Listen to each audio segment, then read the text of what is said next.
ክፍል 1 ከሀገርህ ከዘመዶችህም ከአባትህም ቤት ተለይተህ እኔ ወደማሳይህ ምድር ውጣ። ኦሪት ዘፍጥረት ምዕራፍ 12 ቁጥር 1። የ21 ዓመት ወጣት ሳለ በ1978 ዓመተ ምህረት ከአዲስ አበባ ወጥቶ እግዚአብሔር በራእይ ወደ ነገረው የምነና ህይወት አመራ። ይህንን ውሳኔ ሲያጸና ቤተሰቦቹን በመሰናበት ያፈራውን ሁሉ ጥሪት በተወለደበት ስፍራ የሚገኘውን ለእናትና አባቱ መጦሪያ እንዲሆን አደረገ። ነገር ግን መላ ቤተሰቡ በወጣቱ ውሳኔ ግራ ተጋብቷል። ቢሆንም ግን የእግዚአብሔር ጥሪ በመሆኑ ማስቀረት አልተቻላቸውም። በእናት አባቱ ቤት የነበረውን ጨሌ አውጥቶ ከጣለ በኋላ እግዚአብሔር ወደ ገለጠለት ወደሚጸልይበት መሶቢቱ ዋሻ ገባ። በወቅቱ የተፈጠረውን የመጀመሪያ እህታቸው ባል ቄስ አደፍርስ እንዲህ ያስታውሱታል። ማንም ሰው የማይደርስበት ቦታ ዋሻ ቦታ ገቡ። ሻማ ይዘዋል፣ ክብሪት ይዘዋል፣ ጧፍ ይዘዋል፣ ሽምብራ ይዘዋል። እዚያ ውስጥ ገቡ። ከዚያች ቅርብ ነች ዋሻዋ። ከዚያች ወጥቶ ሲወጣ ጨለዋን ነው መጀመሪያ ወንዝ ጨምሮ ሄደው የፈቀደለት እግዚአብሔር። ለዚህ ነው ይሄው ወደ ዓለምን እንግዲህ እየመለሰ ያዳነም የታመም ያዳነ እዚህ ደርሷል። ባህታዊ ገብረ መስቀል በእግዚአብሔር ፍቃድ በሚኖርበት ዋሻ አካባቢ የሚመለክ የአድባር ዛፍን ቆረጡ። የሸማ ማጠቢያ አድባር በቃ ትቆጣለች፣ ትቀየማለች፣ እንደዚህ ያሉ በጣም ነው የሚያከብሯት ማለት ነው። አድባር ነው ያሉ ታህሳስ 1 ቀን ዳቦ ይጋገራል፣ ጠላ ይጠመቃል፣ እዛ ሰር አገር ይሰበሰባል። እዚያ ጠላው እንኳን ተሸፍኖ የሚያድረው እዛው ተርፎ ቢያንስ 10 ሰው ሙያውን ቢውልበት የማይቆረጥ ዛፍ ነው። ትልቅ ነው። ቅቤ ይቀባል፣ ስሩ ይታረዳል። ምን ድግስ የሆነ ሁሉ በሙሉ በተለይ ለግንቦት ልደታ ምን የማይደገስ ድግስ የለም። ውስጡ እዚያ ስር ሲጨፈር ነው የሚታደረው ነበር። ከባድ አምልኮት ነበር። ማንም ሳያየኝ ከወንድሜ ደጅ ትልቅ መጥረቢያ ወስጄ እዛ ዛፉ ጋር ሄድኩ። ሚካኤልን የኮሳት እንደነገረኝ ደገምኩ። ከዛ በኋላ ከስር 1 ጊዜ ነው የመታሁት፣ ከላይ ደግሞ 2 ጊዜ ነው የመታሁት። ትልቅ ዛፍ ነው ግን በ3 ምት ወደቀ። ይህም በአካባቢው ያመልኩ የነበሩ ሰዎች የዛፉን መቆረጥ በተመለከቱ ጊዜ ጩኸት ጀመሩ። ሰው ጥይት እየተኮሰ ማን ነው ምንድን ነው ያለ መብረቅ መታው ይሁን ሰው የቆረጠው ያወቁት ነገር የለም። ግን ሰው እየፎከረ መሳሪያ ይዞ ጥይት እየተኮሰ ወጣ። ጠቅላላ ሰው ወጣ።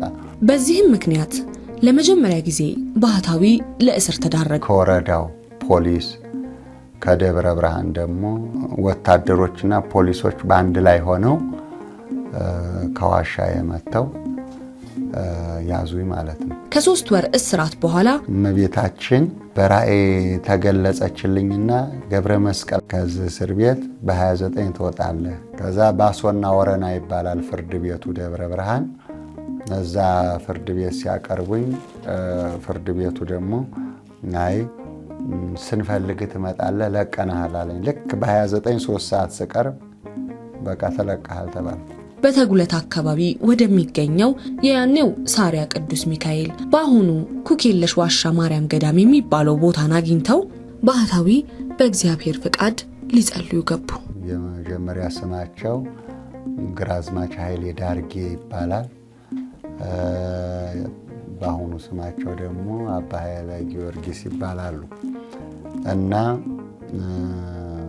ያንን ዋሻ አንድ ዋሻ ቆፍረው እንደ ቤተ ክርስቲያን ቆፍረው አዘጋጅተው አንድ ልጅ እግር ይመጣል፣ እሱ ሲመጣ ቁልፉን ትሰጠዋለህ ብሏቸው እግዚአብሔር ነግሯቸው ነበር መጀመሪያ እና ሲጠብቁ ነበረ። ከዛን የስመጣ እሳቸው ደግሞ አዲስ አበባ ምስካየ መድኃኔዓለም ነው የሚኖሩ። በአስቸኳይ ልጁ መጥቷል፣ በአስቸኳይ ተነስታ ደብረ ብርሃን ሳሪያ ሂድ ይላቸዋል። ቁልፉን ይዘው እሳቸውም እኔም በ9 ሰዓት ደረሰ። እኔ ቀደም ብዬ ነበር የገባሁት። እየዞርኩ ነበር ቤተክርስቲያኑ እየተሳለም። ልክ ቄሶች በር ካህናት በር ስደርስ እሳቸው ደግሞ ከኋላ መጡ። እዛ ጋር ተገናኝተን እንደሚተዋወቅ ሰውን ካሁን በፊት እንደተያየ ሰው እንደሚተዋወቅ ሰው ተቃቅፈን ተሳሳምን። በላንተን ስጠብቅ ነበረ። አሁን እኔ ከአዲስ አበባ ነው የመጣሁት ላስረክብ ነው ቁልፉን የመጣሁት ብለ ተያይዘን ወደ ኩኬላሽ ወረድን። ያኔ የእግዚአብሔራም ዋሻ ነበረ።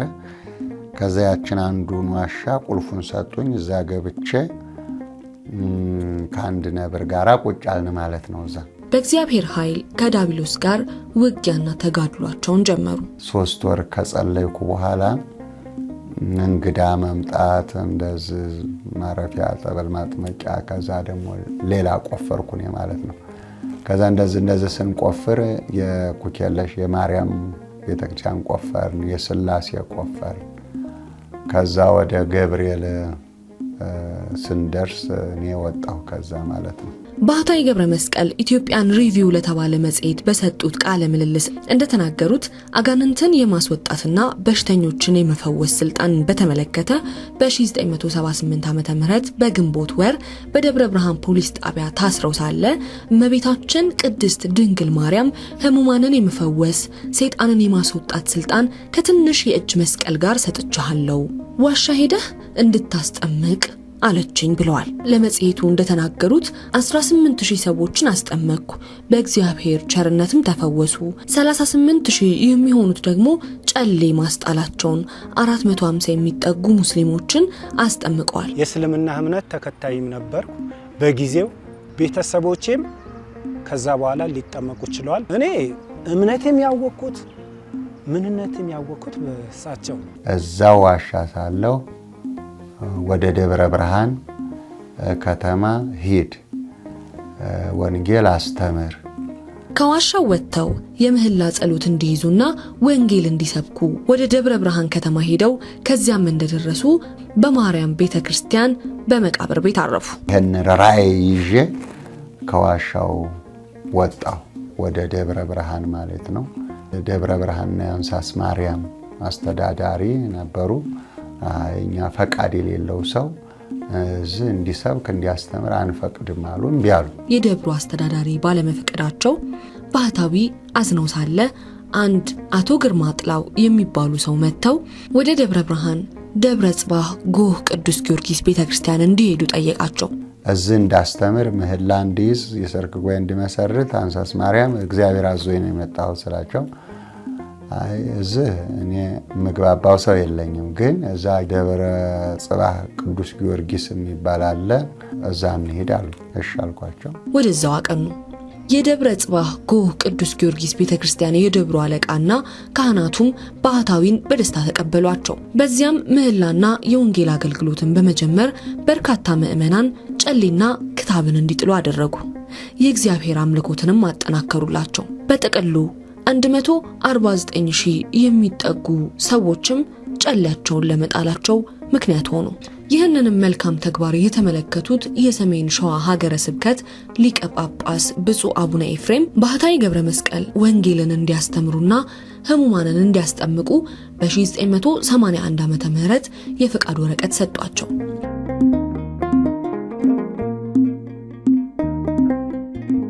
ይኸው 32 ዓመቱ ነው። ካበደ ልብሱን ተጣለ፣ በእግር ብረት ታስሮ ነው የመጣው ምናምን ብለው ነገሯቸው።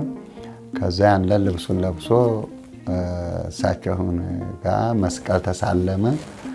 ይሄንን ዜና ሲማ አንተ መጻጉዕ ነህ፣ ይህን የመሰለ አገልግሎት መቀጠል አለበት። ስለዚህ አንደኛ የደብሩ ካህናት ጠዋት ኪዳን እንዲያደርሱ በቤተ ክርስቲያኑ ኪዳን እንዳይቋረጥ፣ ሁለተኛ ነገ ጠዋት መጥተህ ፈቃድ ሰጣለሁ። ጠዋት እንደቀጠሩኝ ሄድኩ። ወዲያው ደብዳቤ ጽፈው እሳቸው ሀገረ ስብከት ላለው አገልግሎት ደብዳቤ ሰጡኝ ማለት ነው። ከዚህ በኋላ ባህታዊ ገብረ መስቀል ከእግዚአብሔር አንድ ራእይ ተገለጠላቸው። ይህም ራእይ ገብረ መስቀል ተነስተህ ወደ ወይንዬ ገዳም ሂድ፣ በዛ የወይንዬ ተክለ ሃይማኖት ገዳም መስርት፣ ብሎ እግዚአብሔር ተናገረኝ።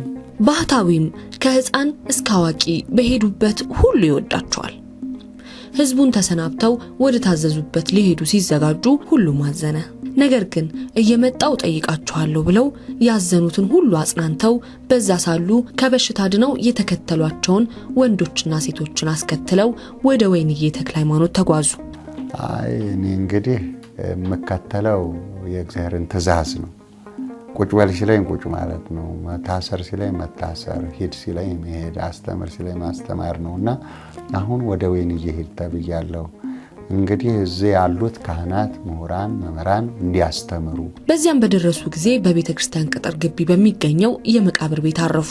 በአካባቢው የተጣሉትን በማስታረቅ ወንጌልን በማስተማር ሕዝቡን ማነቃቃት ጀመሩ። ከዛ ወይንዬ ተክለ ሃይማኖት ለሴቶቹ የእጅ ስራ እየሰሩ ወንዶቹም ደግሞ በትምህርት በእጅ ስራ በተለያየ ነገር እንዲሰሩ ከዛም ጧት ማታ ምህላ አለ፣ ጸሎት አለ እና ቤተ ክርስቲያኑን ደግሞ እዛ የሚሰራበትን ቤተ ክርስቲያኑ አዲስ ቤተ ክርስቲያን የሚሰራበትን አሳየኝ። አሁን ተሰርቷል። ሊሰራ የማይወድ አይብላ ብለን አዘናችሁ ነበርና ሁለተኛ ተሰሎንቄ ምዕራፍ 3 ቁጥር 10